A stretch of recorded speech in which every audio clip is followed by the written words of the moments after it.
பார்லாவில் முழு தனிமையில் வைக்கப்பட்டுள்ள பெதியுத்சமான் சிரமமின்றி இருப்பதில்லை. அவரை சுற்றியுள்ள உண்மைகளுக்கு ஆசையுள்ளோருடன் ரிசாலையினூர் தொகுப்பை எழுத துவங்குகிறார். கையால் எழுதப்பட்ட இதயங்கள் கைவிட்டு கைமாறி நாட்டின் எல்லையிலும் பரவுகின்றன. எனினும் இந்த நிலைமை அங்காராவின் கவனத்தை ஈர்க்கும்.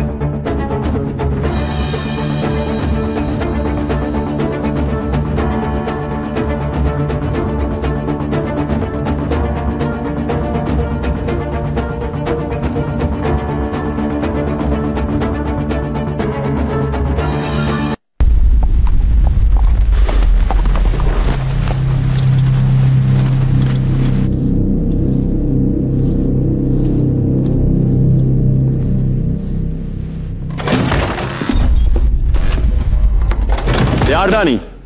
யார்டா நீ? நான் கேட்டேன். நீ யார்டா? நீ என்கிட்ட இருந்து கேட்ட? யார்டா நீ? இப்போது நான் கேட்கிறேன்.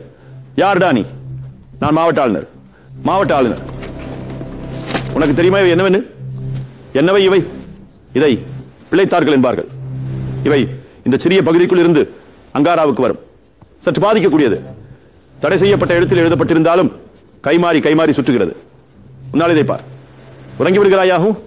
நீ கண்பார்வையற்றவரா அல்லது என்ன? ஆஹா, நீர் யார்? அரசன், மன்னிக்கவும். என்ன? எங்களால் ஒருவரை மிக தொலைவான இடத்துக்கு அனுப்பினோம், மறந்து போக வேண்டும் என்பதற்காக. ஆனால் அவரை இங்கு வந்த பின்னும் நீங்கள் அவரை கேட்கவே முடியவில்லை. அவருக்கு இன்னும் புகழை கொண்டு வந்து விட்டீர்கள். நீங்கள் அவரை கட்டுப்படுத்த முடியவில்லையா? உங்களுக்கு வெட்கமாக இருக்கட்டும். அவர் எழுதுகிறார். ஐயா எழுதுகிறார். எழுதுகிறார். ஆனால் அவர் வேற ஏதோ எழுதுகிறார். மாவட்ட ஆளுநரே,